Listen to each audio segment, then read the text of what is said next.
everyone, this is Joseph from Forest Tech Reviews, aka your favorite Cajun tech reviewer, back with another video. Today's video, just a discussion video using my Motorola Razr Fold 2026.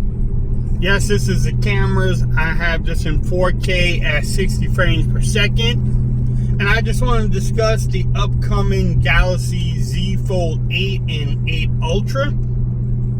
And I'm going to tell y'all why I'm not getting the 8 Ultra. And it's pretty simple. Now, this is my reason. I'm not saying that the Galaxy Z Fold 8 Ultra is not worth it, or that my Motorola Razr Fold is better than that device, because there's more tests that would have to be done. But I have that form factor in my Motorola Razr Fold, and I like it. The Razr Fold does everything that I needed to do.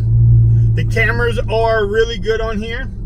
It has probably one of the best battery lives on any phone that I had in the recent years. Like I said, I made that video. One of the biggest problems is I couldn't kill the phone. So the battery life has been good. The display is really good. Gets really bright during the day. Also watching YouTube videos, watching YouTube videos, watching Netflix.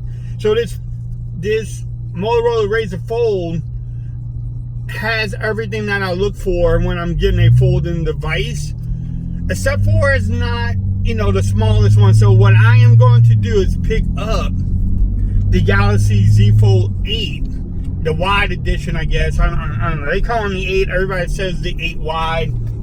You can call it whatever you want, but that is the device that I am going to pick up and bring to the channel.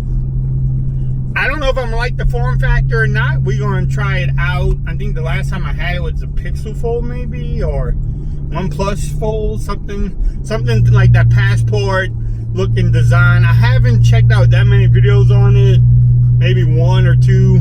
I should go to Best Buy, but I want to save like that first reaction to when I'm unboxing it, so kind of not going to Best Buy either, or T-Mobile. T-Mobile might have it out too, but I'm trying to save that reaction for the camera itself. So that I am picking up the 8 wide. Am I going to like it? I don't know. We're going to find out really soon. But the 8 Ultra, it's a phone that we've been having for 8 years now. Yeah, they put better cameras on it. It's the same form factor, so I wanted to try something different. Again, I'm not saying my Razr Ultra, my Razr Fold is better than the 8 Ultra at all. I know Jay will. Y'all need to check out his channel. He probably will do a comparison. He will let us know how he feels between the 8 Ultra and the Motorola Razr Fold, because I think he's picking up the 8 Ultra too. But for me, I have everything that the 8 Ultra has in my Motorola phone. Good battery life, great cameras on here. Motorola software with Android is perfect. The speakers are really good on here. The displays are good. The only thing you have to worry about with Motorola is the updates, but we'll see how that changes too. The design, the overall feel of it.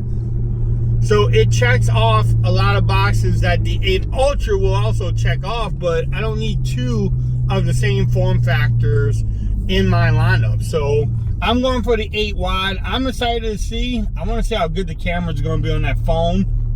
The Razr Razr phone might be better than the 8, the Fold 8. We'll test that out in upcoming videos.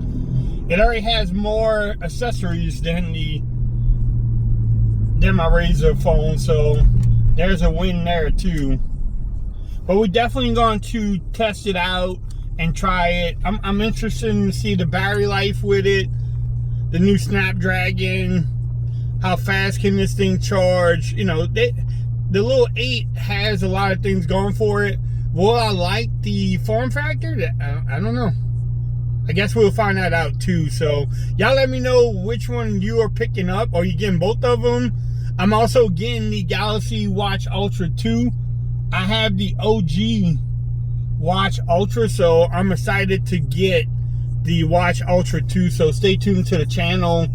I need to pick up some watch bands for that. I think you can use the same watch bands, but I'm gonna try to review different ones too and see how that goes. But yeah, I'm definitely not hating on the 8 Ultra at all. I think it's a great device. If I didn't have this Razr Fold, I probably would be picking up both devices, but because I have this Razr Fold, I am content and happy with it, and I don't think I need the 8 Ultra on the channel. But y'all let me know which ones y'all are picking up, what color you decide to go with, even the storage size. I think I got the 512 or 256 and the graphite. I didn't go crazy with the colors. There's not that many colors anyway, but I just went with the plain and Jane graphite. So stay tuned to the channel. I will have that coming out. I also have an updated review on this phone too, so that way, you know, if you want to pick it up, it's $1,800. There's some trade-ins that you could get. I didn't pay $1,800, so I think my final price was around $1,150 or something for this phone. So about the same price I'm paying for the 8. Actually, I'm getting it pretty cheap from T-Mobile. So I'm stuck in bill credits. But y'all let me know. I don't want this video to be too long, but just a little update on the channel, plus the reason why I'm not getting the 8 Ultra. Looks like a great device, not bashing it, just doesn't fit the channel yet. But y'all let me know if y'all like this video. Give it a thumbs up. If you haven't subscribed to the channel yet, make sure you do so for more coverage on this phone here, the Motorola Razr phone, and also the Galaxy 8 Wide Edition, and any other phone that I decided to pick up. We are into the phone season now. I think like Google's coming out with one. Their 11 lineup. Apple's coming out with phones. Oh, that's another thing. Samsung did not make the wide just for Apple because they were making the Apple Fold. Samsung doesn't care what Apple does. So, all right, I'm out. Peace. Y'all have a great day. Follow me on Twitter at Ford's Tech Reviews. Be part of the Bab Nation. Until next time, peace out.